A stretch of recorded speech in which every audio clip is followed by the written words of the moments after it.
so that I can get diving right into this. There we go. And we're going to go to present. Okay, so out of curiosity, let me change my way I can view here. If you guys can raise your hand if you have heard of the 8 phases of the customer journey before, if anyone has heard of it. I know you have, Jessica. Okay, so these 8 phases, they're not new. I discovered them probably 5 to 7 years ago, I would say, through a book, Never Lose a Customer Again. Corey Coleman, I want to say. I might be slaughtering his name. There's lots of different authors out there that talk about the 8 phases of a customer experience. Some of the names are different than what I'm going to share with you today, and the explanations are a little bit different, but overall the same concept of every single one of our customers. It doesn't matter. And I'll use the customer name customer broadly here, but you can refer it to patients, you can refer it to clients, you can refer it to donors, volunteers, whatever it is. Any type of customer you work with, they're always going to go through this journey with you every single time, whether you see it or not. It's going to happen. It's always going to go in order, but they can fall off this journey at any point. And a lot of times we miss it. We miss it by little tiny pieces that we just aren't aware exist. And so really understanding these 8 phases is, I believe, very instrumental in running our businesses or our nonprofits or whatever we're doing, just so that we can start seeing the phases, kind of invisible phases that people are going through, understanding the language that they're speaking when they're doing that, so that if they start to fall off part of their journey, we can catch it really quickly and bring them back into a space of connection and relationships with us. So I'm going to dive into that. Before I do, I want to let you guys know, because I don't share a lot about my own business, the True Self Consulting that I do, and how I use this as a tool inside my consulting as well. So True actually stands for building trust, relationships, and understanding through customer experiences. So when I work with clients, my big overall goal with them is to provide an amazing experience for their customers, whatever the type of customer that may be. We help them. Are you taking a picture? We help them build trust. I help them build relationships and connect and really develop a firm understanding of their customer from their customer perspective. We can get so wrapped up in the work that we do that we all have our perspectives of what we do and how we do it, but I really help teams get into the customer perspective of the work that they do. And some of the trainings I do alongside of this, we usually start with From Prospect to Promoter, which is this one. I offer a team perspective of emotional intelligence, overcoming objections, activating referrals, connecting with community, and then trade show success. So these are all areas of training that I offer to clients that help build relationships and connect them with more of their community and the work that they're doing. And the 8 phases is a huge foundational piece of that. So you guys are getting started right at the bottom of this. So I'm just going to dive in with why these 8 phases matter so much. And it's because every single customer that you have, they want to be treated as the only customer that you have. They want to be on a unique journey with you the whole time, and they want to feel like it's a real unique journey that they're on. So there are 8 phases, as I mentioned. They all start with the letter A, so they're pretty easy to remember. Again, sometimes I, change up the names depending on what type of client I'm working with, but they all really are the same throughout.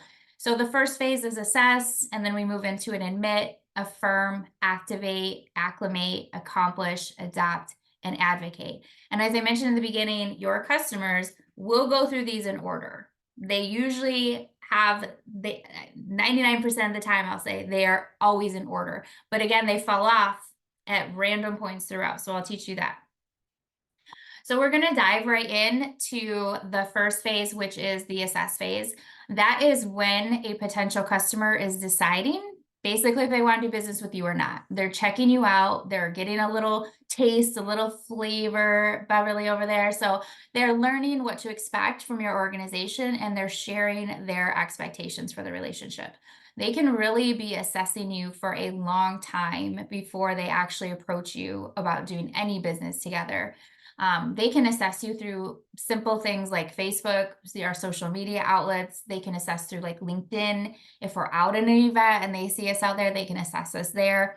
They can assess us through our website. They can assess us through networking events and networking opportunities. Even through Zoom, you can be assessed. So there's always assessing. Assessing can take longer or shorter depending on the investment of either time or money that someone has to spend with you to move into a next step. So when customers are assessing us, they're thinking about what their needs are and what service we can provide to them and what kind of investment before they even know what the investment is. They're assessing that investment as well. So if it feels to them like a bigger investment to do work with us, it's probably going to take them a little bit longer to assess. If it feels like a smaller investment of time or money, then it might be a shorter time to assess. It's also the phase where they, again, get that flavor of what's to come. It sets the stage of what's next. So they're learning about you. They're learning of the ways that you work and the patterns that you have and the ways that you work with your customers. They're watching you for a little bit. It can last a few seconds and several months, as I already discussed. Once once your customer assesses you and they like what they assess and they decide, this could be someone that I maybe want to do some work with, or maybe want to get to know a little bit more, maybe want to sit down and have some time with, maybe just want to figure out some collaborating partnership types things, then they move into an admit phase. And this is where they decide and admit that they have this problem that they believe your company, your service, your product can solve for them. So as a result, they may purchase the product, they may contemplate purchasing the product, they may just talk about it with you. If you're a nonprofit, they may make a donation, they may sign up to volunteer because something with them aligns with the work that you do inside of them. So they've been assessing you and you've proven that you can help them in whatever direction they are thinking about as a problem for them and they want to move forward. So they're building that trust and that need to be affirmed that their hope in starting services is the right move with you. So they're kind of like moving into that admit. So we go from assess always to admit. In this phase, they're admitting that you're the one to help them.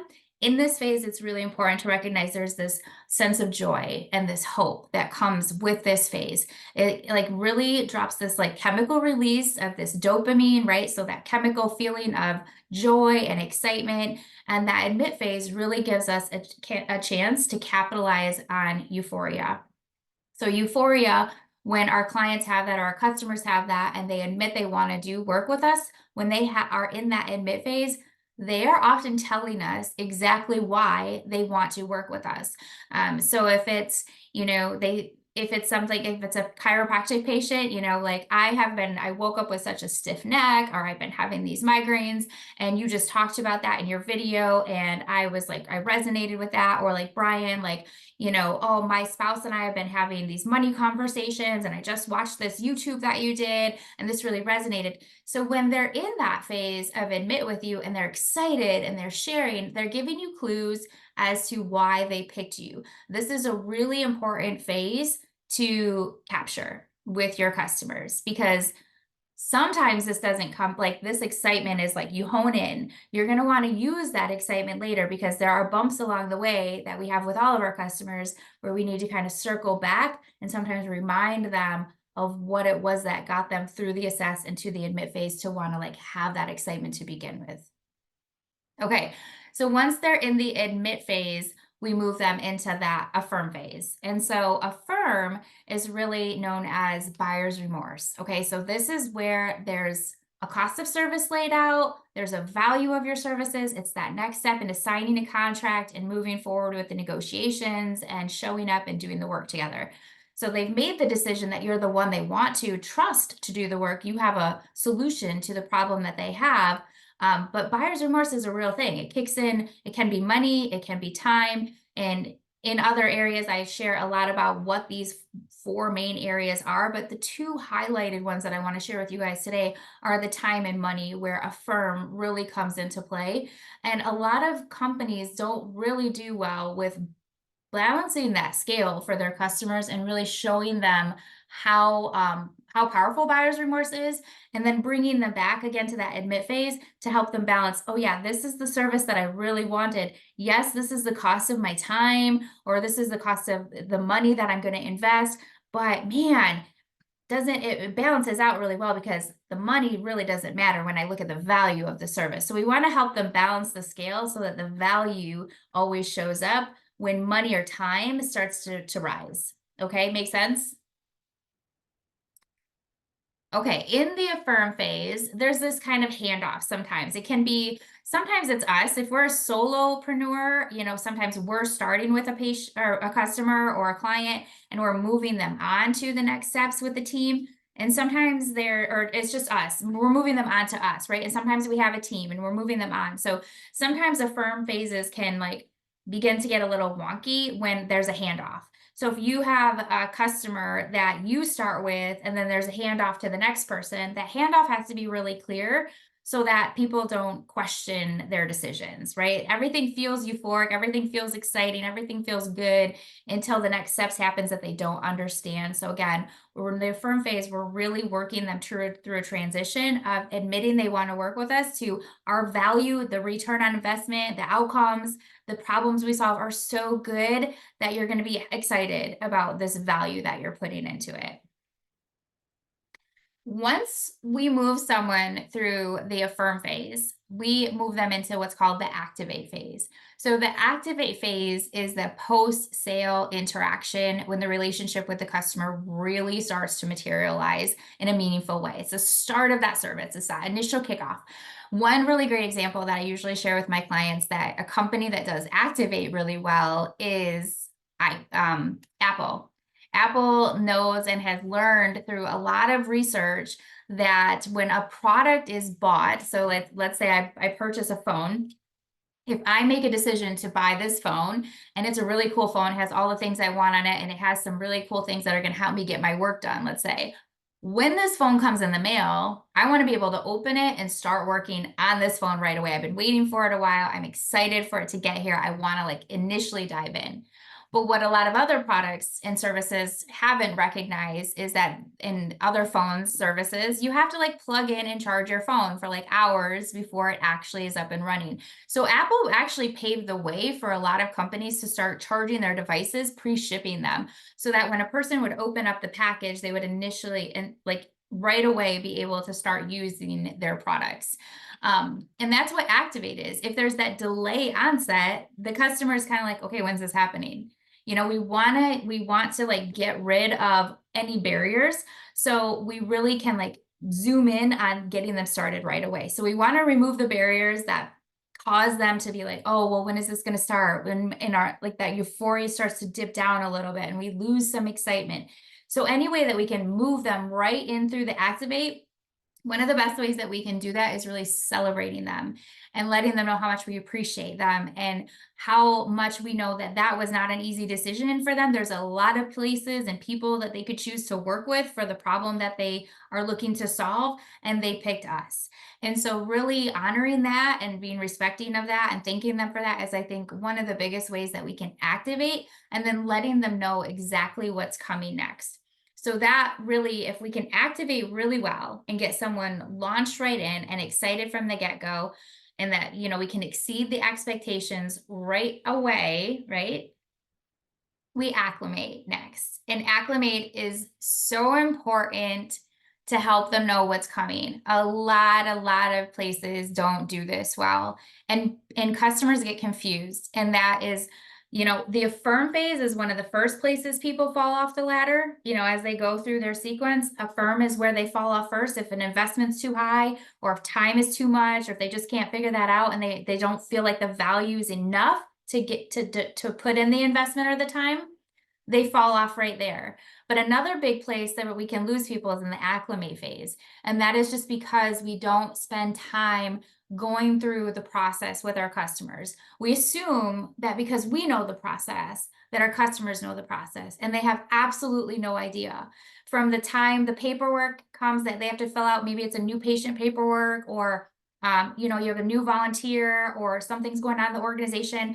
The minute that they have to sit and do something that's foreign to them, we have to be acclimating and helping them understand exactly what is happening, exactly why this is so important, and then what the next step is, and the next step, and the next step.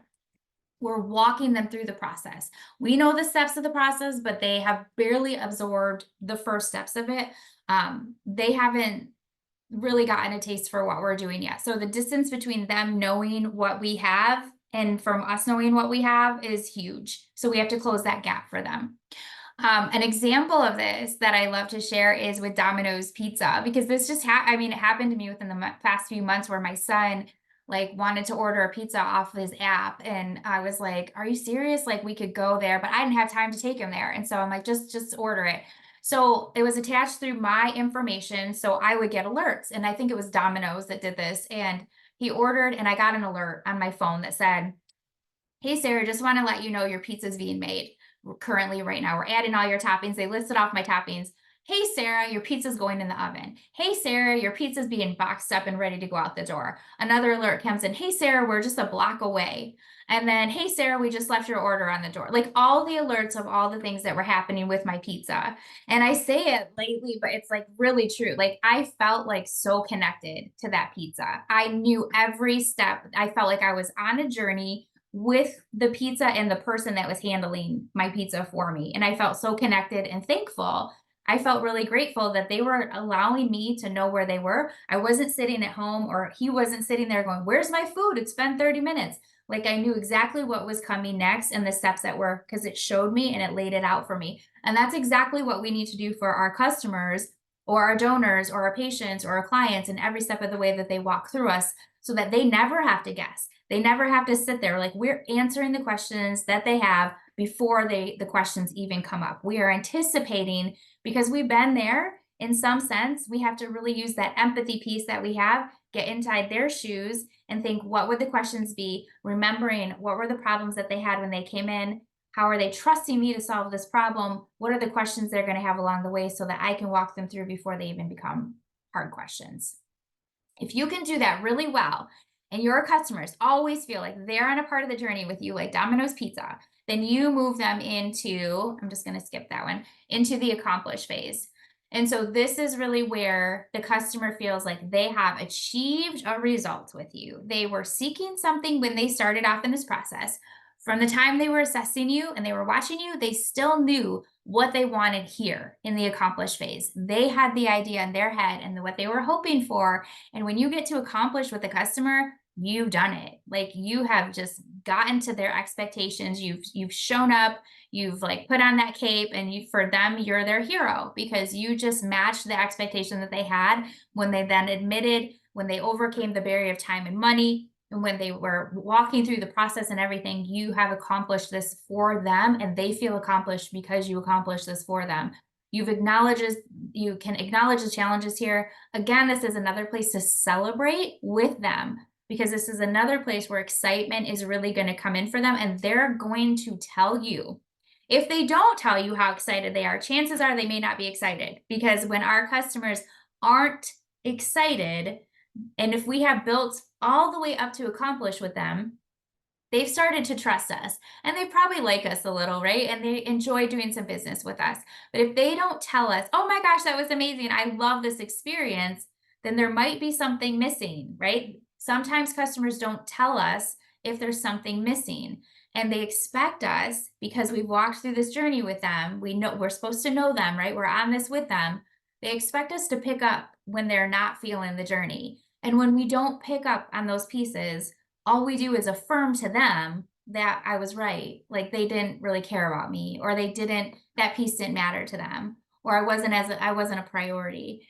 And so we want to make sure that we're accomplishing that, and asking them, "Okay, so this is where, like, oh my gosh, you got this great result. Do you feel accomplished in that? Was that awesome or what?"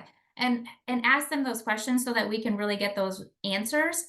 And if we don't get those answers, if they kind of pause and like, we can immediately dive in and say, "Okay, well, what part of this do we need to shift? Like, how do I need to do this to show up better for you? Or what can I do to help you and support you more?" Because we always want to make sure we don't lose them on that journey. We want to keep them on accomplish. We want to keep them feeling accomplished through the whole thing. And there are different layers of this. There is the mission accomplished, right? Where the customer achieves the goal and has that positive experience that they'll continue to do business ongoing. There's the lukewarm bath where they achieve the goal, but the feelings were less than positive. Like, yeah, I got this great outcome, but I didn't really have a great experience through the process of it. So even though they achieved the goal, if the feelings weren't there, you're going to lose them, and they're going to kind of fall back before they go into the next couple phases here. And if it was a mission failure, the customer doesn't reach the desired result and the decides never do business again, then obviously they're out, right? So those are kind of the three ways. So you want to obviously be in that mission accomplished phase. When you get through that accomplished and you move your customer through, they go into this adopt phase.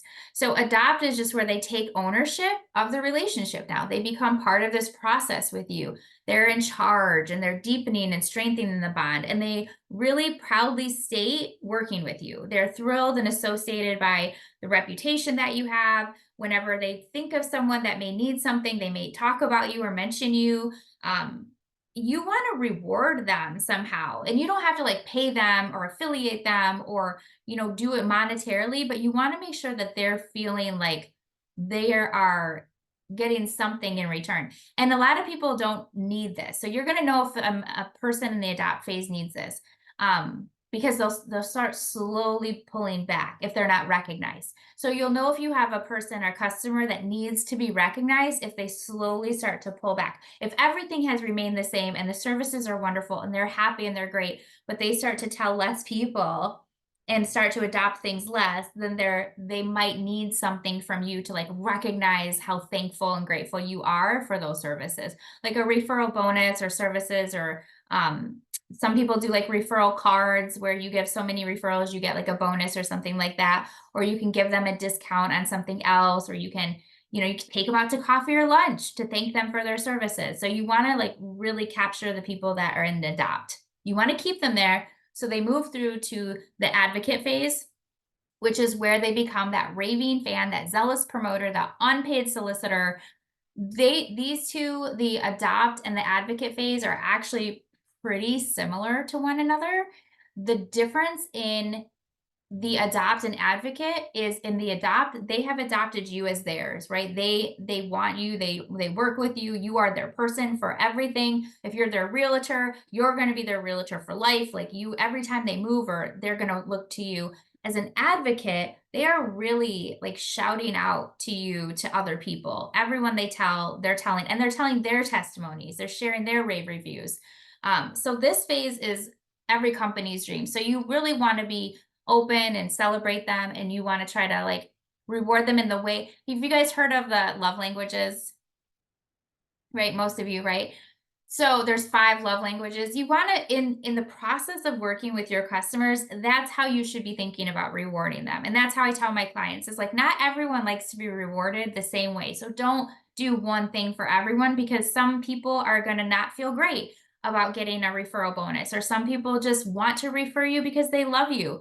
So, but there are thinking about how they feel loved and how they need to be loved, and understanding that along the process, and even asking them, like, what's your love language? Like, so that and so that's a way that you can really celebrate them and honor them for being such a great advocate, so that they don't even sometimes know that you're doing that, but they just feel so loved and grateful for that. So those are the main phases, just to kind of quickly recap. And then now it's just, I mean, it's implementation time. It's not enough to just know these phases. It's really important to go through the process, to really write these down. And I encourage you to, when you're talking with others in the group, there's a lot of members in here that have been through this training with me too, and have seen it in other workshops, and then have even dove deeper into sessions talking about it more, and have started exploring their customer journey and looking at it from, this high view up and zooming in to, where are my customers in an assess phase? Where are my customers assessing me? Where are they seeing me? Where am I showing up? What are they seeing me do? How are they hearing me speak? All the things, all these ways that they assess. And then, when does a customer admit they want to do work with me? How do I know that they have admitted it? And what do they tell me when they admit that they want to work with me? What's something that I commonly hear? How do I know that? Where are customers falling off? Like, where am I losing customers? Is it in the sales transaction? Is it when we're talking about money? Is it when we're talking about time? What is it? What conversations happen where I feel like I have this great customer in front of me that's excited to do the work together, and then all of a sudden I don't see them anymore, or I don't hear from them anymore, and they just disappear. So where are those things happening? And then thinking really hard about, the first 3 phases, the assess, admit, affirm, are really all in your customer's control of how they go through this journey. They get to decide how long they assess you, and they get to decide when they admit they wanna work with you, and they get to decide what is getting in the way for them at any point in time and when they wanna move through. You come in a lot into this picture in the next 3 phases. When you get to that activate and that acclimate and the achieve phase, you get to be a big part of that journey with them and keep them there and honor that they took that time and they put real research and time and thought and energy into those first 3 phases to get to you. Now you get to do the work and embrace them along the next steps so that when they do become an advocate and adopt you and become an advocate, you're both in the journey together. Does that make sense? So really taking some time to think about where your customers are falling off and then where you're falling off, where you're not really doing the best job at maybe activating a customer, like really getting excited and wrapped up in them and like identifying what it was that led them to you and what you can do to serve them best and what their hopes are for the end of your journey together or for the next year or 3 months. And then really acclimating, where are you falling off? Where are you not sharing the steps? You'll be able to identify those when you get some questions. Like think about the questions that you're getting from your customers. Like, well, I just see an email for this, or what time are we doing this again? Or what should I expect for that? Oh, I didn't know about that. When customers say to you, oh, I didn't know about that, that's something you missed in acclimating. You got to think about that and jot that down because for your next customer, you want to make sure that they don't say, oh, I didn't know about that. It's definitely, oh, yeah, I remember you telling me about that. Oh, yeah, I remember that was part of the process. So that they don't say, I didn't know about that. Like, we're done. Like, you never told us any of this. We didn't expect this. They just expect it because you told them that, like, I remember us having that conversation now. Thanks, TJ. Like, I get that. Yeah, that makes sense. So a lot of these things we can pick up on if we just take some time to assess them further. So my areas of training, again, I take the 8 phases of the customer experience, and then typically I do that from the customer perspective. We move into EQ, which is all about the teams, like inside their self awareness, their social awareness, their relationship awareness. We move into overcome objections, which takes our customer's perspective from the 8 phases, our EQ and our ability to handle situations, and how we overcome objections soundly and safely and considerately for our customers without making a defensive feeling, but a very curious and question strategy. And then we move into activating referrals by taking all the strategies we just learned and learning how to take the customers that are closest to us and the most connected and right there in front of us that we don't usually see and bring them into a referral process. So those modules go hand in hand. Trade show success